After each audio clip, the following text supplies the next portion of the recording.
السلام علیکم ورحمۃ اللہ۔ اخبار جہاں کے 14 اکتوبر 2024 کے شمارہ کے خانہ کتاب و سنت کی روشنی میں مولانا مفتی محمد حسام اللہ شریفی صاحب سے ایک شخص نے بذریعہ ڈاک سوال کیا کہ گانوں کے انداز میں نعت پڑھنا اور انہیں سننا کیسا ہے؟ جواب دیا گیا ہے کہ تلاوت کلام پاک کی طرح نعت رسول اللہ صلی اللہ علیہ وسلم کے بھی کچھ آداب اور احکام ہیں۔ مثلاً نعت کا مضمون صحیح ہو، وہ شرکیہ مضمون سے پاک ہو اور نعت کو نعت کی طرز پر پڑھا جائے، گانے کے طرز اور انداز پر نہ پڑھا جائے۔ نعتیہ کلام گانے کے انداز میں پڑھنا اور سننا دونوں جائز نہیں۔ انہی صاحب کا ایک دوسرا سوال لکھا گیا ہے کہ نکاح مسجد میں کرنا زیادہ اچھا ہے یا کسی بھی دوسری جگہ کیا جا سکتا ہے؟ جواب دیا گیا ہے کہ نکاح مسجد میں کرنا زیادہ بہتر ہے۔ ایک دوسرے صاحب کا سوال لکھا گیا ہے کہ احادیث میں آیا ہے کہ نماز جنازہ پڑھانے سے پہلے ہمارے حضور صلی اللہ علیہ وسلم پوچھتے تھے کہ کیا اس مرحوم پر کسی کا قرض تو نہیں تھا؟ اگر بتایا جاتا کہ وہ شخص مقروض تھا تو جب کوئی شخص اس کے قرض کی ادائیگی کی ذمہ داری لے لیتا تب آپ صلی اللہ علیہ وسلم نماز جنازہ پڑھاتے۔ ایسی صورت میں آج کل کوئی نماز جنازہ پڑھانے سے پہلے لوگوں سے یہ معلوم کرے کہ کیا مرحوم مقروض تو نہیں تھا۔ اگر وہ مقروض ہو تو اس وقت تک اس کا جنازہ نہ پڑھایا جائے جب تک کوئی شخص اس کے قرض کی ادائیگی کا ذمہ نہ لے لے، یا بغیر کچھ پوچھے ہی مرحوم کی نماز جنازہ پڑھا دی جائے۔ جواب دیا گیا ہے کہ حضور صلی اللہ علیہ وسلم کے نماز جنازہ نہ پڑھانے میں جو حکمت تھی وہ کسی دوسرے شخص کے نماز جنازہ پڑھانے میں نہیں۔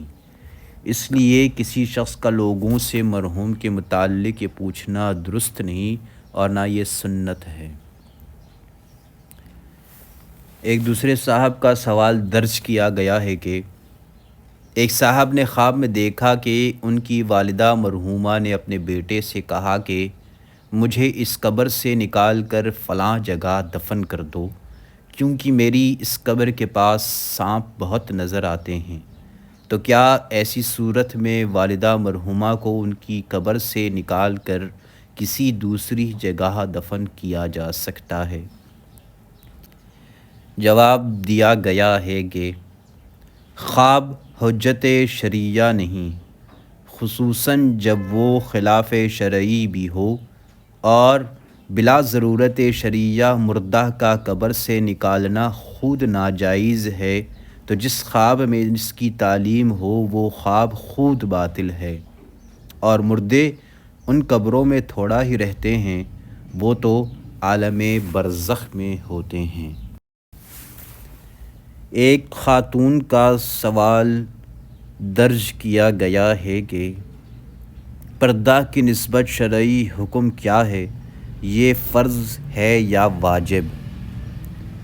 جواب میں بتایا گیا ہے کہ پردہ کا ایک مفہوم تو یہ ہے کہ پورے جسم کو چھپانا، اور دوسرا حجاب۔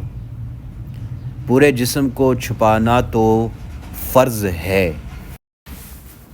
اس کی تفصیل یہ ہے کہ ایک مرد کو دوسرے مرد کا سارا جسم تو دیکھنا جائز ہے، مگر ناف سے لے کر زانوں تک جائز نہیں، اور ایک عورت کو دوسری عورت کا بھی اتنا ہی بدن دیکھنا جائز ہے، اور اپنی بیوی کا سارا بدن دیکھنا جائز ہے، اور اپنے محرم باپ بھائی بیٹے وغیرہ بہن کا منہ، سر، سینہ پنڈلیاں دونوں بازو دیکھنا بشرط امن شہوت جائز ہے، ان کی پشت اور شکم دیکھنا جائز نہیں، اور اجنبی آزاد عورت کے جسم کے کسی بھی حصے کو دیکھنے کی اجازت نہیں سوائے ہاتھ کی ہتھیلیوں کے،